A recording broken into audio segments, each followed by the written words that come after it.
हे संपूर्ण महाराष्ट्र नाही, संपूर्ण भारत देशाची भविष्य ठरणारी आहे. वेळोवेळी सरकार जे मी भारतीय जनता पार्टी पक्षामधून मी आजपर्यंत कार्यरत आहे. मी उद्योग आघाडी हा माझा विषय आहे. बिझनेस डेव्हलपमेंट, स्किल डेव्हलपमेंट, उद्योग उभे करून देणे, ॲग्रो प्रोसेसिंग मध्ये उतरणे, हे सगळे माझे विषय आहेत. परंतु हे सगळ्या गोष्टी करताना एक गोष्ट खूप मनापासून खंत वाटते, ती म्हणजे योग्य मार्गदर्शन न मिळाल्यामुळे जे युवा पिढी आहे ते थोडेसे काय करावं हा खूप मोठा क्वेश्चन मार्क येतो त्यांच्या पुढे.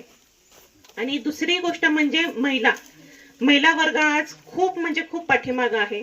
बघा ना, म्हणजे इथे समोरच आपल्याला उदाहरण द्यायचं म्हटल्यानंतर सगळे पुरुष मंडळी पुढे आहेत आणि महिला वर्ग कम्प्लिटली मागे बसलेले आहेत. इथूनच सुरुवात आपली होती. तर माझ्या प्रत्येकांना विनंती आहे, महिला वर्ग पहिला तुम्ही पुढे येऊन बसा.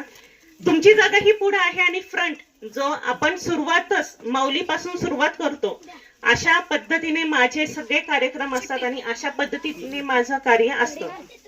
आज खूप मोठी अपॉर्च्युनिटी मी तुमच्या समोर आणणार आहे आणि हे माझं कर्तव्य म्हणून मी या सगळ्या गोष्टी करत आहे. प्रत्येक जिल्हा वाईज माझी कामं चालू आहेत. पंढरपूर हा जो तालुका आहे यामध्ये मी कधीच मी काम केलेलं नव्हतं आणि इथला मला काहीही अनुभव पण नव्हता. पण अजय आदाते सर जे आहेत आपले कार्यकर्ते आहेत, त्याच्यामुळे मी त्यांना एक संधी दिलेली होती की सर तुम्ही तुमच्या भागामध्ये डेव्हलपमेंट किंवा प्रोसेसिंग किंवा उद्योजकता निर्माण करणं, ग्रामीण विकास, हे जे काही माझे विषय आहेत, डेव्हलपमेंटचे जे काही विषय आहेत ते विषय तुमच्या विभागामध्ये सुरुवात आपण करूयात, हे मी त्यांना सांगितलेलं होतं. आणि मग योगायोग बघा, म्हणजे आम्ही जवळपास 1 ते 1.5 वर्षापासून हे या सगळ्या गोष्टी ठरवतोय, बोलतोय.